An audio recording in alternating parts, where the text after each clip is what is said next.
You might know the Korean War Veterans Memorial by the life-size statues and the memorial wall. Well, it's getting an upgrade on renovations. It's going to look a lot different here in a year, and we talked to those making it happen.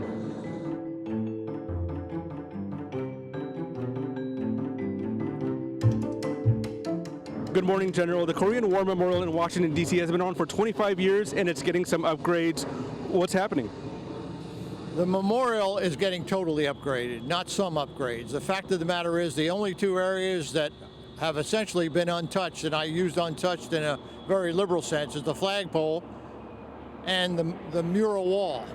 Everything else has been touched, renovated, and, if you will, done to a high standard that will make this memorial withstand the test of time. Our completion date, our tentative completion date, and we're holding firm on that because we are on schedule, is 27 July of 2022. And the date 27th of July is a big deal in the Korean War. And why is that? It is the day that the armistice was signed. 27 July was the day the armistice was signed in 1953.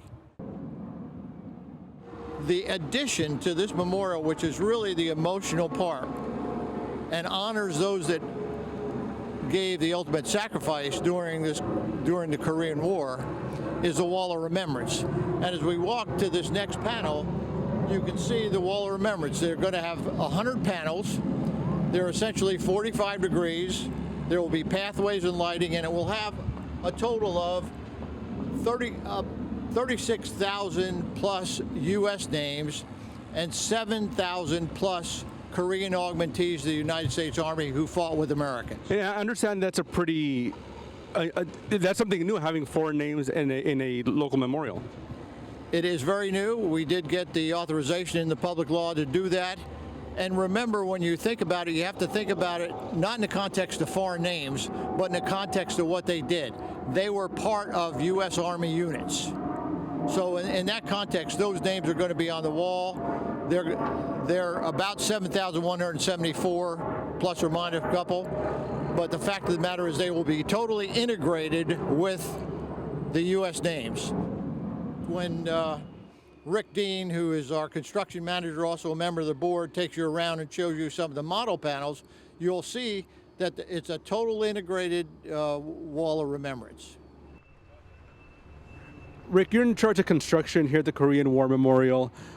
What are we going to see here with the service members? So here with the soldiers, the statues of the soldiers, you're going to see that there's 19 statues, and within the work that we've done is we've cleaned up all of the statues, removed all the beehives and so forth, cleaned out some of the rust from the stainless steel.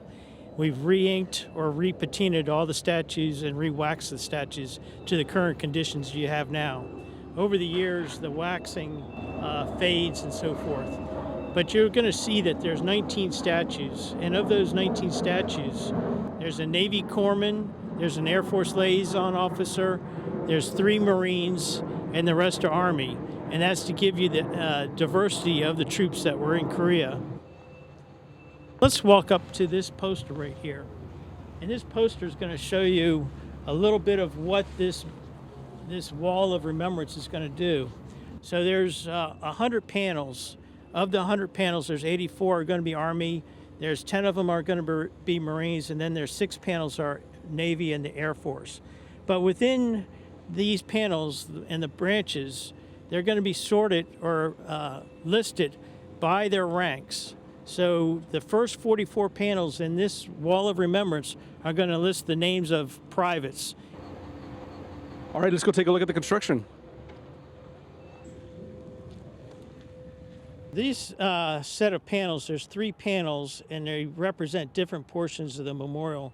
And they're mock-ups for not only what the lettering is going to look like, samples of the names, but also giving us some different samples. But in this regard here, you're going to see that there's American names as well as Korean names, and they're based on their ranks. They're listed by their ranks. So in this middle panel, which is the 4th panel, you're going to see that there's a lot of Korean named with Choi, along with Americans embedded in there. Looking at this now just fresh, I'm struck by just the amount of Korean names that I'm seeing. Well, you've got to look at there were roughly 8,000 Koreans that were killed during the Korean War that were Katusas.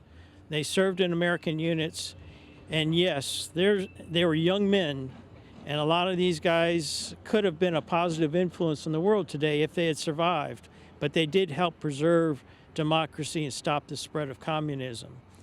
One thing that isn't very well known on this is that there's 36,000, a little over 36,000 veterans that were killed during the Korean War, but there's still almost 8,000 are missing in action.